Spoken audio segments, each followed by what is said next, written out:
Olá, boa tarde a todos. Temos hoje mais uma live que vai ser um pouco diferente, né? Dessa vez vai ser uma entrevista, mas antes de mais nada eu quero me apresentar, né? Eu sou o Jonas Rimmer, leiloeiro público, desde 1999, fazendo leilões judiciais. E eu sou um entusiasta disso tudo, né? Não precisa nem falar. E hoje nós vamos receber aqui nossa live entrevista a doutora Dandara Baltazar. Ela é advogada, especialista em leilões judiciais de imóveis, é dona do escritório Baltazar Advocacia e também ela é criadora do curso Especialize-se, Leilões de Imóveis. O que é um assunto muito bacana, porque a gente vai conversar sobre a grande diferença entre você ter um advogado especialista em leilões de imóveis e um advogado generalista. Doutora Baltazar, que Olá, prazer pessoal, ter boa aqui tarde. com a gente. Boa tarde a todos. Um grande prazer estar aqui fazendo essa live com você, Jonas. Um grande prazer. Boa tarde a todos. Sejam muito bem-vindos aí. Estou muito feliz de estar aqui. Excelente. Eu queria aproveitar aqui a nossa audiência maravilhosa, que sempre nos prestigia, e para a gente entender mais ou menos a temperatura do pessoal, porque são muitas pessoas que acompanham, só para saber o nível de conhecimento de cada um nessa área. Ou seja, entre vocês que estão nos assistindo, alguém já arrematou um imóvel em leilão? Alguém pretende arrematar um imóvel em leilão? Já passou por essa experiência? Já arrematou vários imóveis? Fala um pouco aqui para a gente, durante a live, sobre a sua experiência, que ao longo do bate-papo a gente vai tentar comentar e direcionar o bate-papo para responder essas perguntas. Mas, enquanto isso, vamos já ir direto ao assunto, doutora Sim. Dandara, porque a gente tem aqui umas perguntinhas que nós elaboramos para te fazer, por causa do formato, a gente não ficar muito perdido aqui no nosso Sim. papo, e direto ao assunto, né? Você é especializada nos leilões judiciais de imóveis, e eu queria que você falasse exatamente quais são os riscos, né, de um arrematante contratar um advogado que não tem experiência específica em leilões judiciais de imóveis. Porque todo mundo conhece um advogado na família que resolveu um problema de briga entre vizinhos, ou a separação, ou inventar alguma coisa e simpatiza e é amigo. E aí fala assim, arrematei um imóvel em leilão, será que você pode cuidar disso aí para mim também? Né? Então, conta para a gente, pela sua experiência, qual é o pró e o contra que tem essas duas situações? Sim, então, só me apresentando aqui rapidinho, sei que você já fez uma ótima apresentação. Meu nome é Dandara Baltazar, eu sou advogada especialista em leilões, tá, pessoal? Eu já atuei em mais de 250 arrematações aí na minha carreira. Eu sou sócia proprietária do escritório Baltazar Advocacia. Tenho um curso realmente que eu ensino advogados a se especializarem em leilões, esse é meu intuito. Justamente porque eu já vi de tudo um pouco acontecer nos leilões, e na verdade eu nem vi tudo, porque nos leilões cada hora acontece uma coisa, né? Que a gente, se Exatamente. realmente a gente não for especializado, a gente pode acabar tendo alguma saia justa aí com o cliente, ou numa emissão na posse, ou na transferência de titularidade do imóvel. Eu já vi que teve gente aqui que mandou, que arrematou o imóvel, teve problema para dar baixa em penhora, olha aí. Então, tem os mais variados tipos de problemas quando você arremata sem uma assessoria jurídica especializada. Eu diria que os dois maiores problemas de você arrematar sem uma assessoria jurídica especializada, o primeiro deles são as oportunidades. Eu participo de leilões todos os dias, Jonas, e você, melhor do que eu, vai poder dizer o quanto estão concorridos. Então, quando a gente Sim. arremata, participa de leilões sem uma assessoria jurídica especializada, que possa te dar um parecer positivo, mesmo quando aquele leilão parecia ser negativo, né? Você aumenta o seu leque de opções. Eu tenho clientes que chegam até mim falando, eu gostei desse imóvel aqui, mas ele está ocupado. ocupado, qual o problema da ocupação? Não tem problema nenhum com a ocupação. Então, assim, tem inúmeros pontos que as pessoas têm medo e que uma assessoria jurídica especializada pode mitigar todos esses riscos, todos esses problemas. Então, quando você diminui as oportunidades de imóveis para você arrematar, a bem da verdade é que dificilmente você vai arrematar. Eu até recebi uma pergunta na minha caixinha esses dias falando, dá para fazer dinheiro com leilões, na advocacia de leilões? Dá, desde que você tenha muitos leilões, porque estão disputados. Então, se você não tem um escritório para te assessorar, você vai escolher 2 oportunidades dentre 1 zilhão, porque naquela oportunidade você viu que não tinha dívida, que estava desocupado, que coisas que, assim, são minoria, né? A gente sempre vê que o imóvel ou está ocupado ou tem alguma dívida. E aí um escritório especializado vai poder assessorar esse potencial cliente, esse potencial interessado em adquirir esse imóvel sem nenhum risco e poder aumentar o leque de oportunidades, que é o que a gente quer, justamente para poder conseguir arrematar o imóvel, senão não consegue, estão muito concorridos. Né? Então, você queria falar alguma coisa?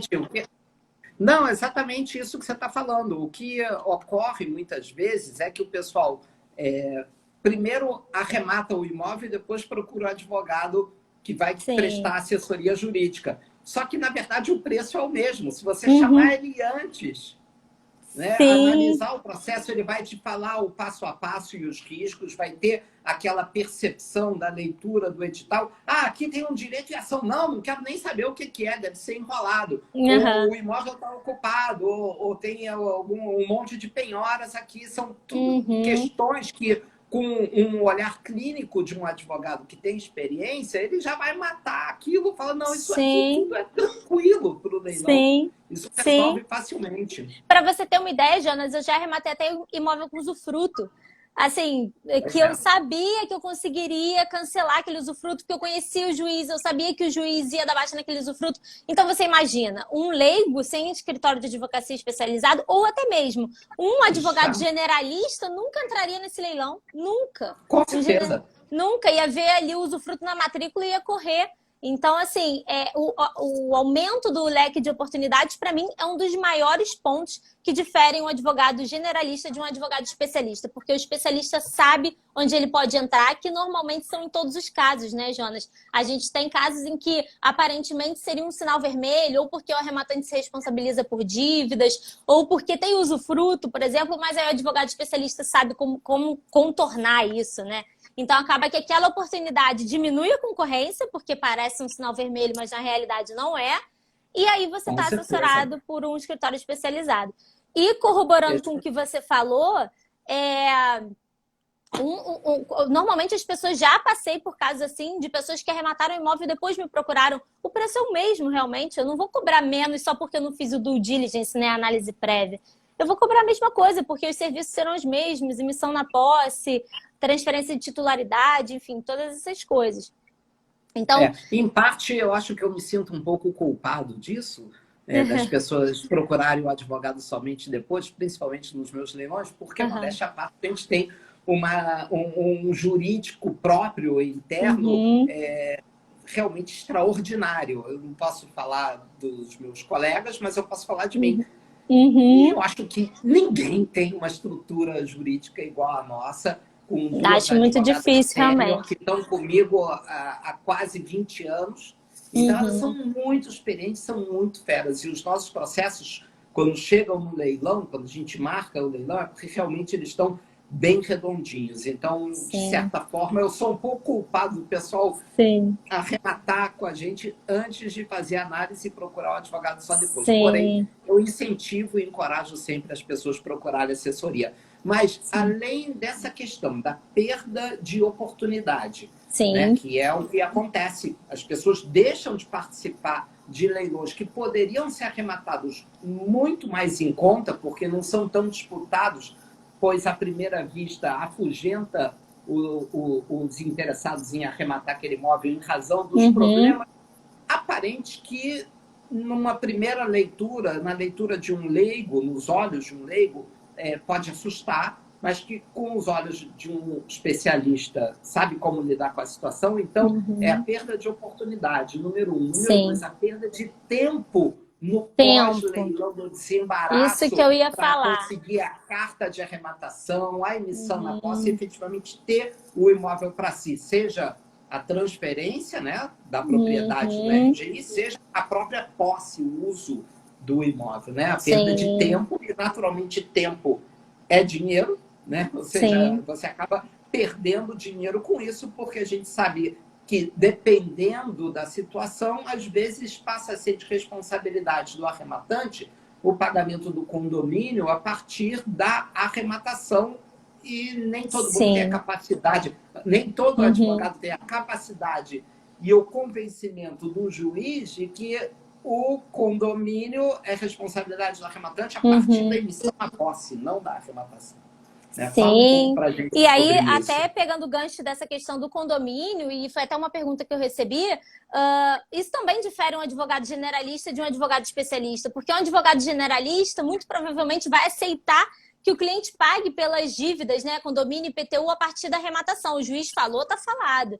Aqui no meu escritório eu não aceito, eu recorro, vou para a segunda instância, porque eu discordo completamente disso. Então, se for para o arrematante se responsabilizar por uma cota, no máximo 2, às vezes até vai. Mas tem vezes que a emissão na posse demora para acontecer em 4 meses, 5 meses, né? Que é um prazo até razoável em se tratando de leilões judiciais, e a gente tem que brigar por essas cotas, né? Mas isso é um outro tema. Com relação ao tempo, Jonas, isso realmente é uma das maiores diferenças, e eu vejo isso na prática no meu escritório, né? E eu gosto de trazer casos práticos para elucidar isso. Por exemplo, eu tive um caso de uma pessoa que me ligou, arrematou um imóvel em leilão de massa falida, parcelado, e o juiz condicionou a expedição da carta de arrematação do mandado de emissão na posse à quitação das 30 parcelas, e ele esperou, porque ela era uma advogada inexperiente, né, no assunto, me procurou para saber se ela realmente tinha que esperar, mesmo depois dela ter esperado. Eu falei, olha o tempo que você perdeu para você pegar a carta de arrematação, mandado de emissão na posse, já era para você estar no primeiro mês, e através de mero embargo de declaração a gente consegue isso, sabe, Jonas? Então, claro. Por isso que existe a hipoteca legal, a previsão do parcelamento. Exato, o próprio bem garante, né? Exatamente. Então eu falei para ela, não, olha só, nesse caso, às vezes o juiz, qual é a grande questão do tempo? Muitas vezes o próprio juiz não sabe como lidar com os leilões, principalmente quando a gente está tratando de leilões no TRT.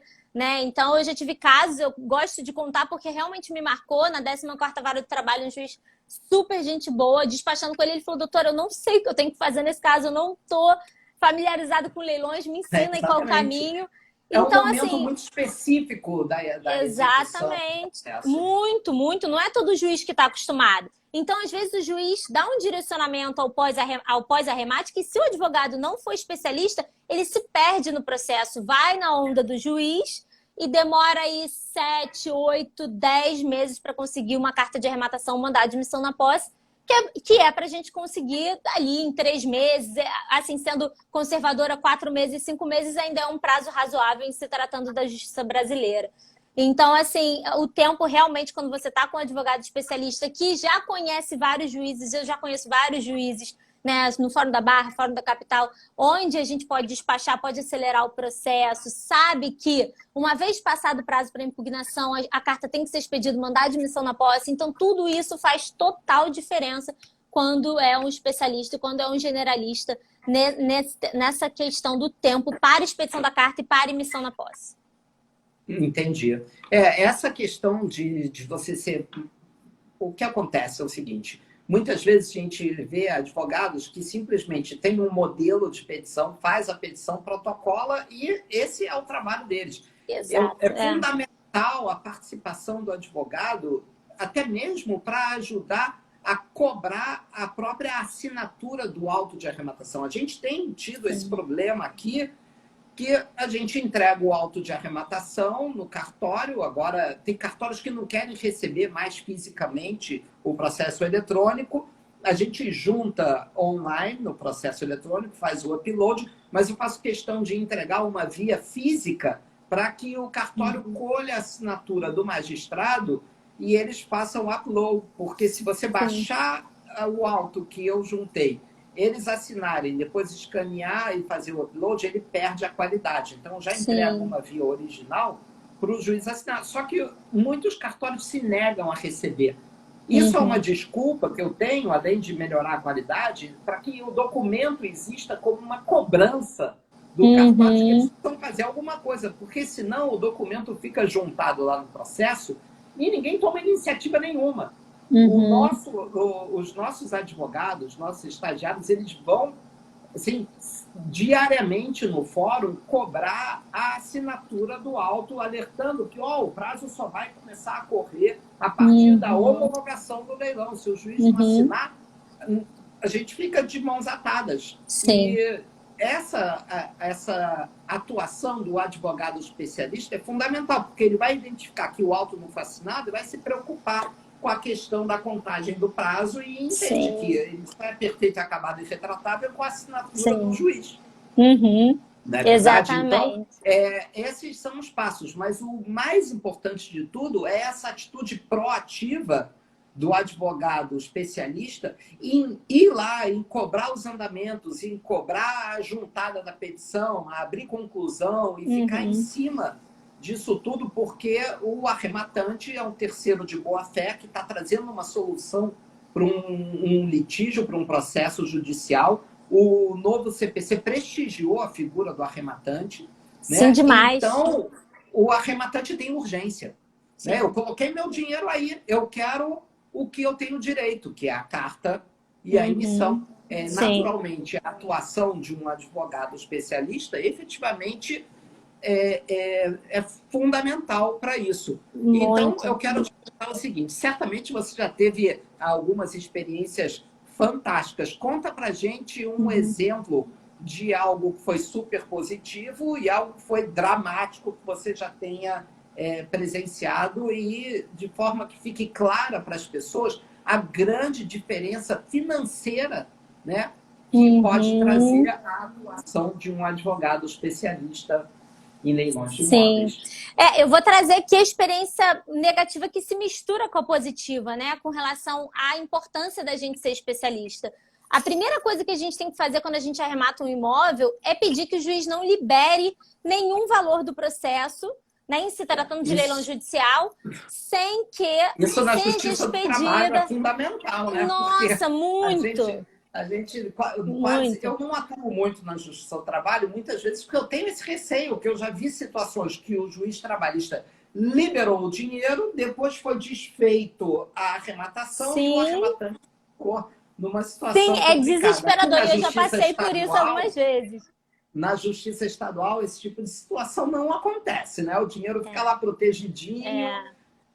Não, mas eu já passei na estadual também, do juiz determinar, ou por algum lapso, né? Espeça-se mandado de pagamento. Não, calma aí, excelência, minha carta não foi expedida ainda.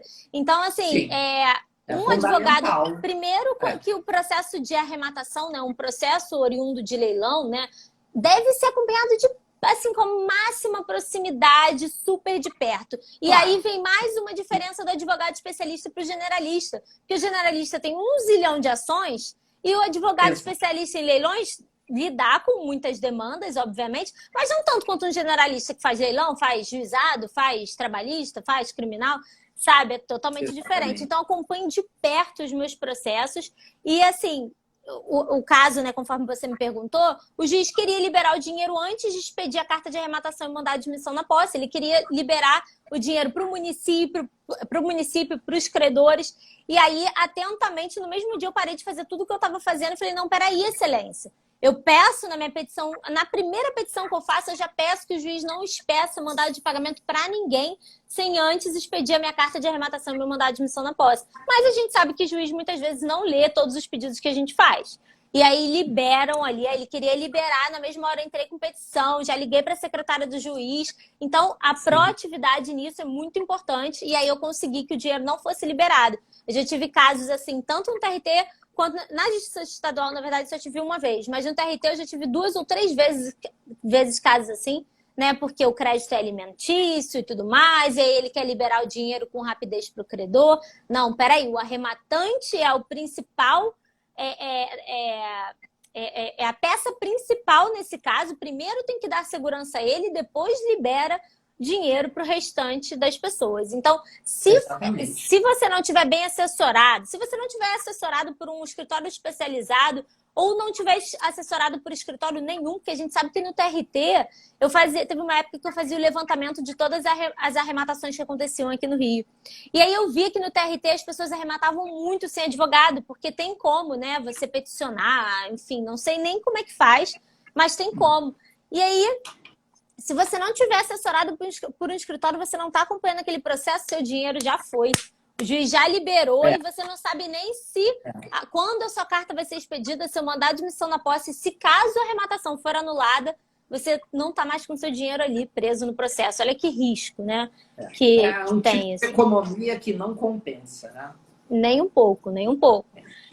Então, nesses casos, eu já pego o gancho para dizer que foi super positivo, porque eu consegui em todos os casos que o juiz, não, peraí, realmente, eu não expedi ainda a carta e mandado de admissão na posse, espeça esse carta e mandado e depois libere o dinheiro para todos os credores. Então, pode haver esse prejuízo financeiro enorme, realmente. E também, pegando o gancho para falar do leilão extrajudicial, porque no extrajudicial, você nem processo tem, nem atuação do Estado juiz você tem. Então, se você arremata um imóvel e advém uma decisão, né, anulando a arrematação, cara, o que você vai fazer sem advogado? Você vai ter que correr atrás de um, vai pagar muito mais caro, né? Então, são inúmeros os riscos, né, que a gente pode elencar então, aqui. Sem dúvida nenhuma, compensa muito a atuação de um advogado especialista. Nós tivemos casos de advogados que já relataram da demora na emissão na posse, ou então de encontrar um imóvel absolutamente depredado. Sim. E o mais interessante é que, às vezes, tem saldo do valor da arrematação, né, que o valor apurado com o leilão, além de pagar o credor e todas as dívidas, ainda teria um saldo remanescente a favor do devedor. Só que ele estendeu a briga, a emissão na posse, né? Foi entrando com petições e recursos protelatórios e, ao final, quando não teve mais jeito, quebrou o apartamento inteiro. Então, o advogado rapidamente conseguiu bloquear o saldo remanescente e, posteriormente, ressarciu o arrematante, conseguiu o ressarcimento do arrematante com esses valores que... Importantíssimo isso também. Imóveis depredados... Não, perdão, te interromper isso. Não, isso só se consegue com assessoria jurídica apropriada, né? Alguém que já conhece o assunto e sabe como conduzir da melhor forma. Sim, com certeza. Eu já tive casos assim de imóveis depredados, na verdade é exceção, né? É bem difícil a gente pegar um imóvel muito depredado, dolosamente depredado, né? A gente até pega imóveis assim em péssimo estado de conservação, mas não porque o executado foi e destruiu, e sim porque não está em condições mesmo de ocupação e de moradia e tudo mais. Mas eu tive 2 casos em que o executado dolosamente destruiu, tirou privada, tirou corrimão de escada. E aí também fiz a mesma coisa, mas nesse caso eu tive que entrar com uma ação, né, autônoma de perdas e danos, indenizatória, mas aí eu pedi bloqueio através dessa ação no processo da arrematação, porque o dinheiro ainda estava lá para que fosse o arrematante fosse ressarcido, porque a gente sabe que depredar patrimônio alheio é ilícito e gera o dever de indenizar. Então isso é um medo muito comum das pessoas, né? E se ele depredar o imóvel? Não precisa ter medo, a gente consegue a indenização através do próprio crédito no processo, né? Ótimo. Doutora Dandara, aproveitando esse gancho seu, do medo dos arrematantes, eu sei que você atende muita gente e ouve muito o relato dos arrematantes que nem sempre abrem o coração para o leiloeiro, né? Um pouco distante. Então, certamente, você deve ter ouvido ou aberto para perguntas também para a sua audiência, para as pessoas que te seguem na sua rede social. O que são esses maiores receios, mais comuns dos arrematantes e que você pode trazer assim, uma segurança maior para os interessados em arrematar, ou para quem já começou essa jornada de arrematar imóveis através do leilão judicial, sendo com a sua assessoria jurídica especializada, né? Quais são esses grandes temores? Sim, então o primeiro deles, disparado, é a ocupação.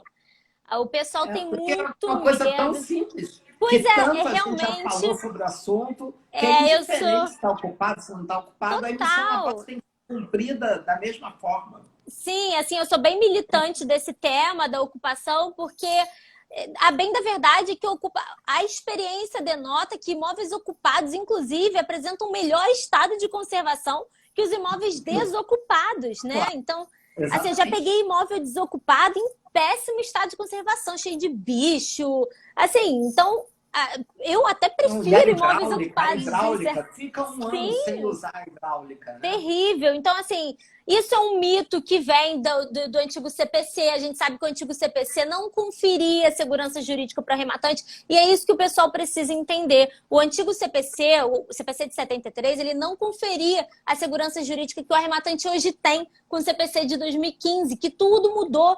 O intuito do legislador foi dar mais segurança ao arrematante e ele conseguiu. A ocupação do imóvel vai acontecer, a desocupação do imóvel, perdão, vai acontecer independente se está morando idosa, cachorro, criança de 2 anos, de 2 meses. Não tem Com conversa. direito de uso de força policial. Com direito, já fiz algumas emissões com uso de força policial. Não é regra, inclusive, é importante Não é falar regra. isso, que não é regra. O pessoal acha que é sempre muito, nossa, vai polícia. Não, olha só, foram poucas que eu fiz com força policial. Por quê? Porque os oficiais de justiça, via de regra, eles passam no imóvel para avisar que a E emissão vai avisa, acontecer na data tal e o pessoal sai porque não quer passar sai. constrangimento, toda aquela coisa. Só poucos casos eu tive que fazer uso de força policial. E quem leva é o oficial de justiça, não é a gente não precisa nem se preocupar com isso, e a pessoa sai. Não tem conversa, tanto no leilão judicial quanto no leilão extrajudicial. No judicial, a emissão na posse, a gente sabe que acontece no próprio processo, por mera petição, o juiz expede lá o mandado de emissão na posse que vai ser cumprido por oficial de justiça. E a pessoa vai ter que desocupar. E no extrajudicial, se uma conversa para desocupar amigavelmente não funcionar, a gente entra com a ação de missão na posse, que igualmente vai também determinar a desocupação forçada de quem quer que esteja no imóvel. Então, esse é o maior medo, na minha opinião, disparado das pessoas, é a ocupação do imóvel, que não tem razão de ser. O mais importante é o arrematante saber que ele não deve, de forma alguma, se envolver com isso. De jeito porque nenhum. muitas vezes o pessoal compra, eu vou lá conversar com a pessoa. O arrematante não tem que se envolver com isso. Quem tem que cuidar do procedimento do pós-leilão é o advogado, sem qualquer envolvimento. Exato. Ele só tem que participar depois que trocar as chaves e o advogado entregar as chaves para ele. Aí sim, antes disso, quanto menos contato ele tiver, ou nenhum contato ele tiver, melhor. Exatamente, eu já tive casos negativos nesse sentido, e eu sempre falo para os meus clientes quando eles querem, não, eu vou lá, tá desocupado. Então, assim, na pandemia, na época da pandemia, os oficiais de justiça não estavam cumprindo mandados de missão na posse. Então, a gente não tinha opção, a gente estava de mãos atadas. Então, os clientes querendo a posse, né, ali desesperados, acabou que a gente tentou ir no imóvel para tentar uma conversa ali, e acabou que isso ensejou embargos de terceiro, liminar, mas nesse caso Muito a gente não tinha pior. opção, né? Então a gente. E aí, depois disso, a gente falou: não, olha, então nem na pandemia a gente vai tentar fazer essa desocupação amigável, porque pode alertar um terceiro que esteja lá, que possa entrar com embargos de terceiro, né? Ou então, enfim, ter bens no imóvel. Tem gente que acha que está desocupado e pode sair entrando no imóvel. Aí tem bens lá dentro. Dar argumentos para o executado, falar que sumiu isso, sumiu aquilo, é muito grave. Sair tentando resolver a emissão na posse sozinho. Muito grave. Entendi. O ideal é que o arrematante não se meta realmente. Eu tento aqui não falar muito o quanto é vantajoso arrematar imóveis em leilão, porque é o que eu mais falo em todas as minhas transmissões. Mas, sem dúvida nenhuma, a gente vê que esse é um caminho, um processo de convencimento das pessoas que estão estudando e analisando, que, primeiro, ele tem que se convencer que ele pode atingir a independência financeira, a liberdade financeira, através dessa modalidade de investimento, a ponto de eu tive agora... contato com alguns arrematantes que eles estavam me relatando que no ano passado eles tiveram um lucro de 50 milhões de reais com a compra e venda de imóveis em leilões judiciais. Sim. Mas tem que começar em algum momento. Como eles começaram? Comprando um imóvel. Né? Sim, tem que começar, tem que dar o start, né? E vai testando, e testando, e testando, e seguindo adiante. Sim, com certeza. Eu também sou suspeita, né? Eu sou uma verdadeira apaixonada por leilões de imóveis. Enfim, então eu acredito que é uma excelente modalidade de investimento, se não uma das melhores aí, e zero risco, caso você esteja assessorado por um jurídico especializado, zero risco, zero risco. Exatamente. Pegando esse gancho toda hora que você fala, caso esteja assessorado por um jurídico, a gente recebeu aqui uma pergunta da Cris Sampaio. Ela falou, já havia acontecer um imóvel ser leiloado 2 vezes e anulado esse erro por erro do juiz ou alguma coisa, erro do juiz. Como? Se é erro do juiz. O fato é que eu não sei, conforme eu falei, como funciona o escritório dos meus outros colegas, eu sei como funciona o nosso. Quando o processo chega para a gente, nós fazemos uma análise e uma correção do processo. E se tiver algo que possa gerar uma nulidade, a gente entra com uma petição suscitando dúvida. Mas tendo a atuação e a participação de um advogado especialista, com certeza você vai falar, olha, esquece esse processo ou esse leilão e vamos procurar outro. Porque aqui tem uma brecha que pode gerar uma nulidade da arrematação. Simples com assim. certeza, com certeza. Se ao menor sinal de risco, a gente não entra nesse leilão, obviamente, né? Então, assim, se eu bem entendi a pergunta, o imóvel estava sendo leiloado em 2 processos diferentes, era isso? Não, ele falou que foi leiloado 2 vezes e as 2 vezes foi anulado o leilão. Ah, sim. Pois é. Por quê? Porque tinha um erro. Se tivesse assessoria jurídica e ele indicar o erro, ele ia falar, ó, esse daqui não vale a pena porque a coproprietária não foi intimada ou alguma coisa assim. Sim, eu entendi a pergunta errada, perdão. Nesse caso aí, foi anulado por algum erro. Se teve algum erro, a gente tem que analisar previamente, né? Senão depois vai ser anulado. Se tiver algum erro, falta de intimação, qualquer probleminha pode ensejar na anulação da arrematação. E isso tudo tem que ser analisado previamente pelo advogado especialista, obviamente. Né?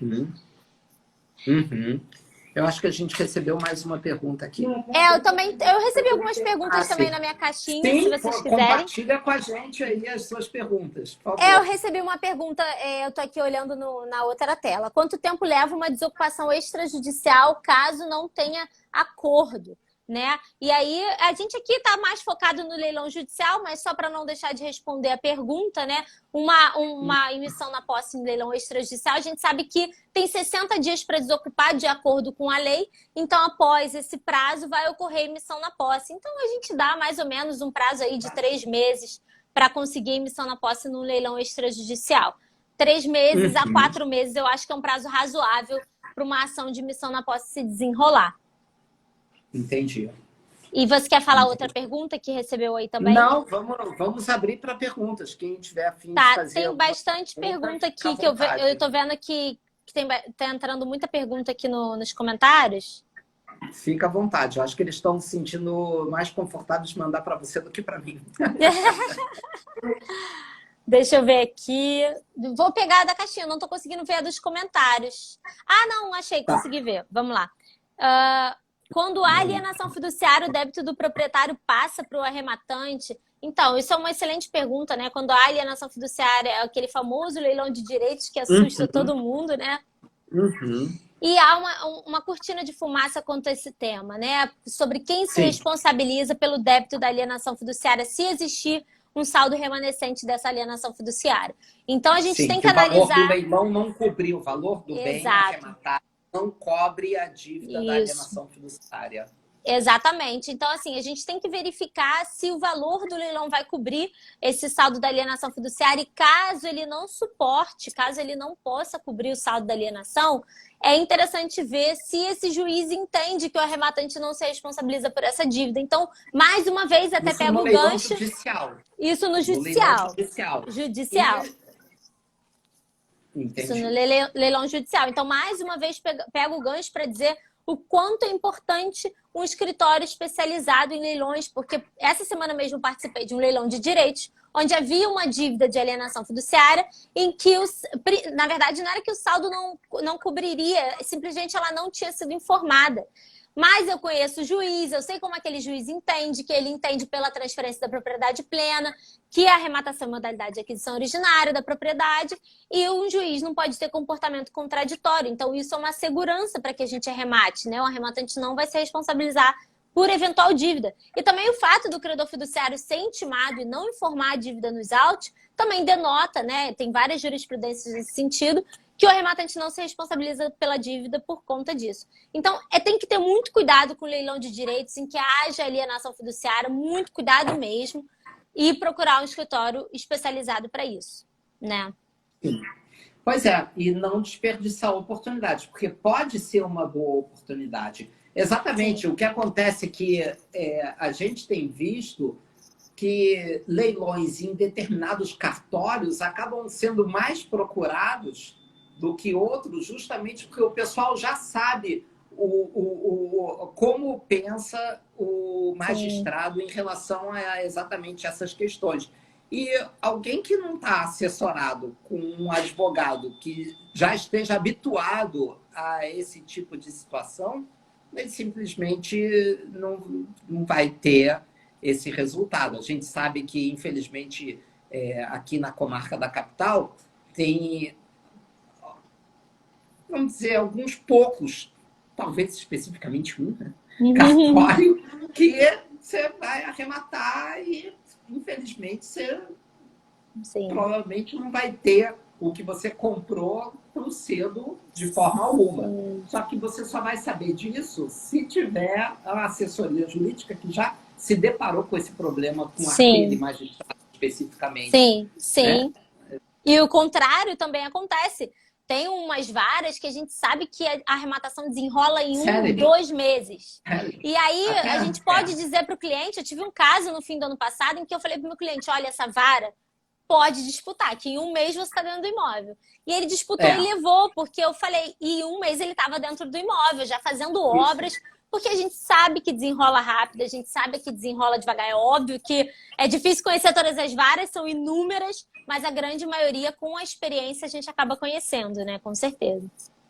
Estão entrando aqui diversas perguntas, né? Uma falou, eu estou interessada em arrematar um imóvel pela primeira vez. O que eu faço? Fala, doutora Dandara, o que essa pessoa deve fazer para arrematar um imóvel pela primeira vez? Não Qual seria o caminho do iniciante, né? O caminho do iniciante. No meu caso, eu falaria, entra no meu site, né? Depois procura a doutora Dandara, mas, na verdade, tem outras opções também. Então, sim.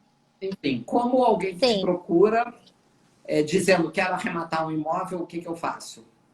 Então, quando um cliente chega até o meu escritório querendo arrematar um imóvel, o primeiro ponto eu passo todos os serviços prestados para ele.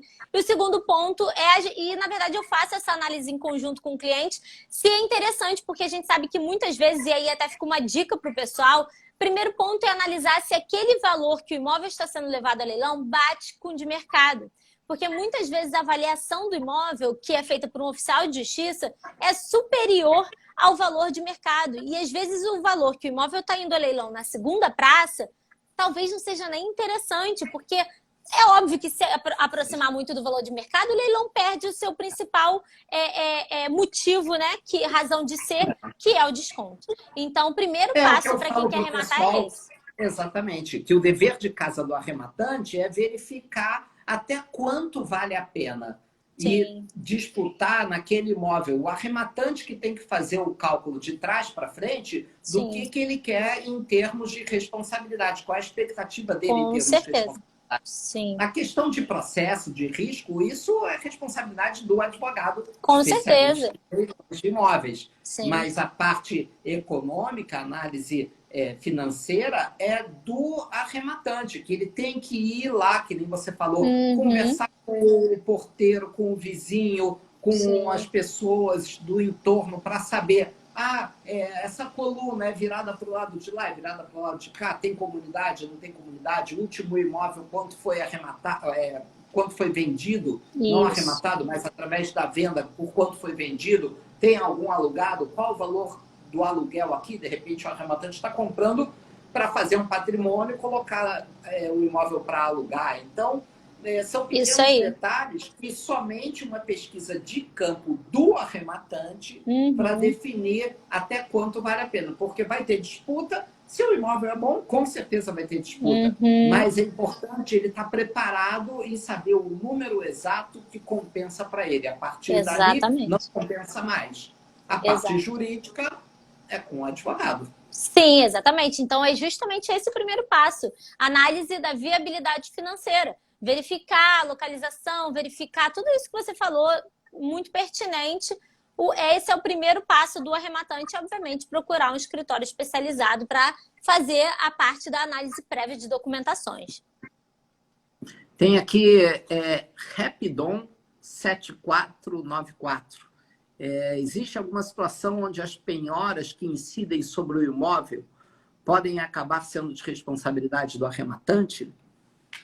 As penhoras que incidem sobre o imóvel podem ser de responsabilidade do arrematante?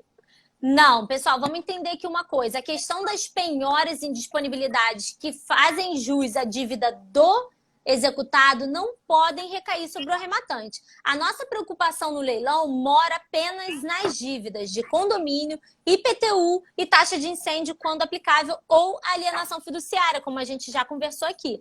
Então, se houver penhora trabalhista, penhora não sei o quê, não recai, aquela dívida não recai sobre o arrematante. No entanto, é importante observar, eu sei que não acontece no caso do edital do Jonas, que eu sei que é muito detalhado, ele dá todo o respaldo para arrematante com relação às dívidas, mas infelizmente eu atuo muito em São Paulo também, Jonas, e é muito comum a gente encontrar editais que responsabilizam o arrematante por conta das dívidas de condomínio e IPTU.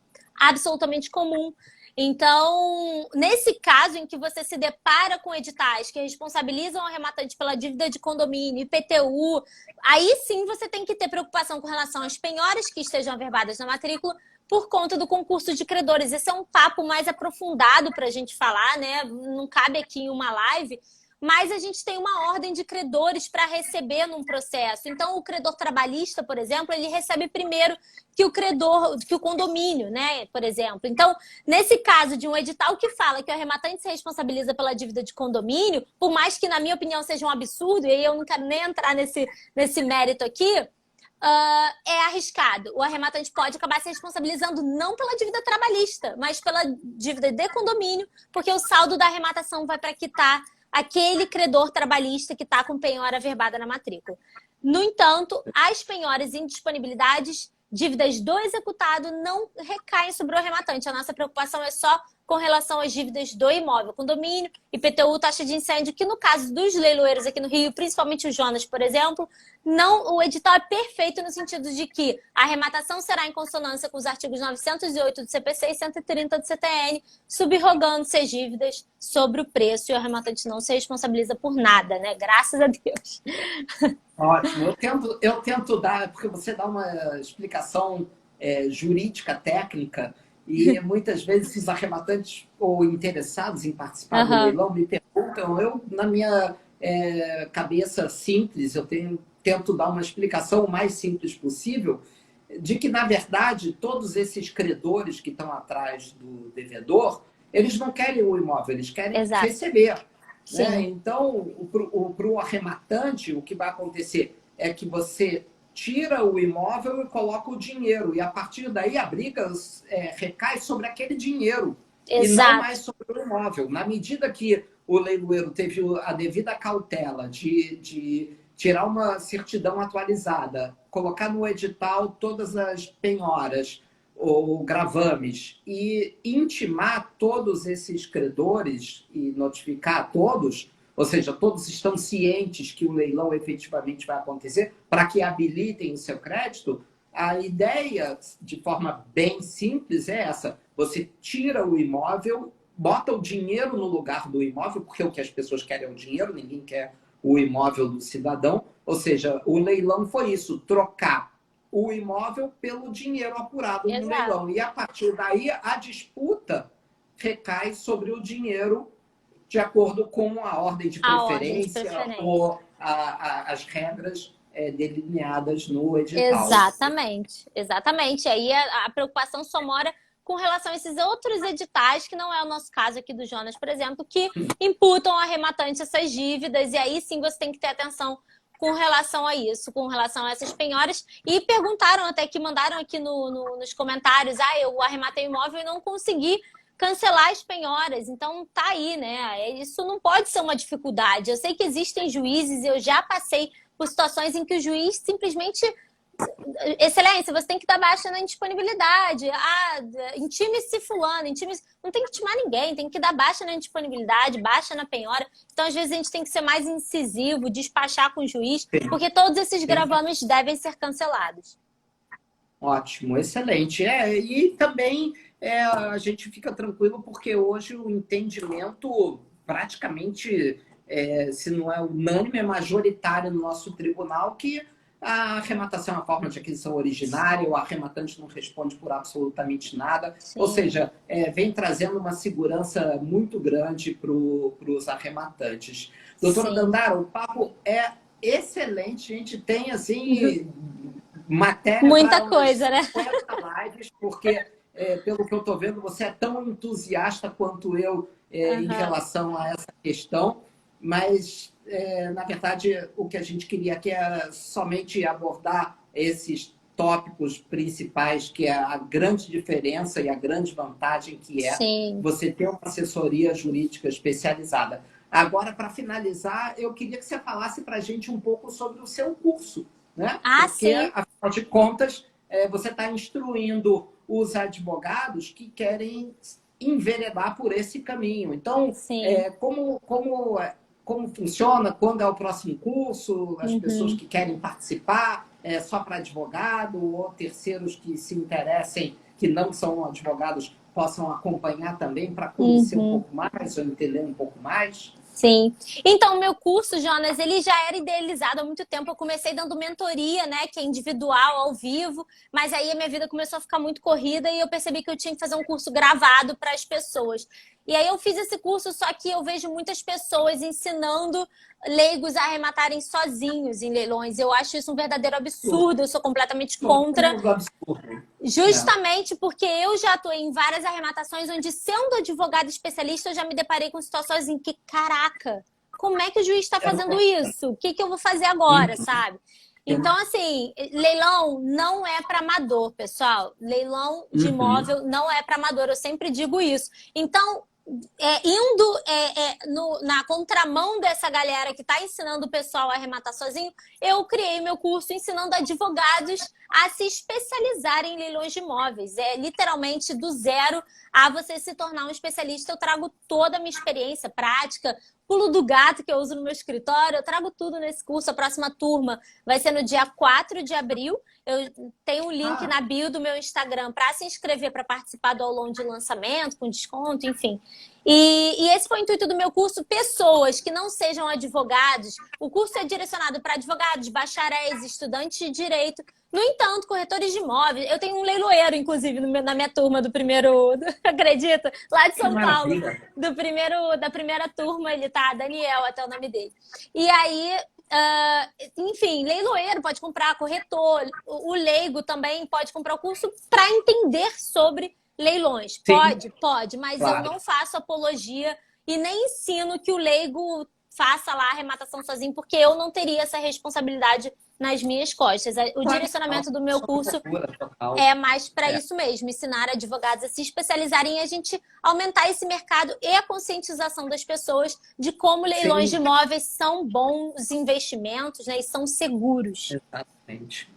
Essa é a nossa proposta, exatamente. Eu comecei a fazer essas lives e criei o nosso canal no YouTube, onde esse vídeo aqui nosso, essa nossa live, ela vai virar um vídeo no YouTube também, justamente para, número um, desmistificar essa questão do leilão judicial e popularizar essa oportunidade, ou seja, não tem nenhum cunho de ganho, ou seja, lá porque eu vejo, às vezes, tem um colega aqui no Rio que ele acha que ele vai dar aula para as pessoas sobre leilões e cobra com isso. Eu acho que um leiloeiro que entende sobre o assunto, ou seja, um leiloeiro bem-sucedido, ele deve se preocupar em ganhar dinheiro fazendo leilão, né? E não cobrar das pessoas por ensinar o que é leilão. Então, essa é a minha visão e essa é a minha missão, ou seja, popularizar essa oportunidade para que mais e mais pessoas realmente possam ver o quanto é vantajoso participar do leilão. E agora, aqui nesse nosso bate-papo, quero aproveitar e me disponibilizar, caso você queira colaborar de alguma forma em uma das aulas que você estiver dando lá para a sua turma, para falar alguma coisa ou tirar dúvidas, porque esse é o meu papel. Quanto mais as pessoas entenderem e conhecerem sobre os leilões, melhor para todo mundo. Sim, com certeza. E não por isso o seu site é um dos mais conhecidos aqui do Rio de Janeiro e você está há tanto tempo aí já no mercado, né? Justamente por... Não tem um advogado que não conheça aí o seu site, já tenha participado de leilões. Inclusive, eu ia participar de um amanhã, mas já está super disputado. E aí o meu cliente já falou, não, já não posso mais. Então, assim, não tem... São só imóveis excelentes no seu site e eu só tenho a agradecer aí por trazer tão boas oportunidades que a gente pode trabalhar aí, ter clientes interessados, enfim. É isso. Muito bom, doutora Dandara. Olha, você está de parabéns. Estou muito contente aqui com a nossa live. Vou estar sempre encorajando as pessoas a participarem aí do seu curso. Obrigada. E vamos estar continuando aí esse papo num próximo momento. Com certeza. O que não falta é tema, né, Jonas? Tem perguntas pra caramba, é porque a gente só tem uma horinha aqui, né? Eu sei que ficaram algumas perguntas aqui para responder, da minha caixinha, da sua, mas o tempo é muito curtinho e o que não faltarão são oportunidades para a gente dirimir aí todas as dúvidas do pessoal. Com certeza. Então, muito obrigado pela sua participação. Obrigada. E obrigado aí à nossa audiência maravilhosa que mandou um monte de perguntas. A gente anotou várias para que no final a gente possa ou enviar as respostas e também a gente aproveita para estar consultando todos os advogados que participam, caso queiram responder e a gente encaminhar para que não fique somente ouvindo a opinião, porque eu sou suspeito para falar sobre o assunto, então eu gosto de deixar os próprios advogados já atuantes muito legal. A fazer essas respostas, né, para ouvir um outro ponto de vista de quem efetivamente está no front ali, atuando no desembaraço das arrematações. Doutora Dandara, muito obrigado pelo seu tempo. Eu que agradeço, Jonas. Nossa audiência. Muito obrigada. Muito obrigada. Até a próxima, pessoal. A gente se vê. Tchau, tchau, Jonas. Obrigada pela oportunidade. Tchau, um abraço. Tchau, tchau. Um abraço.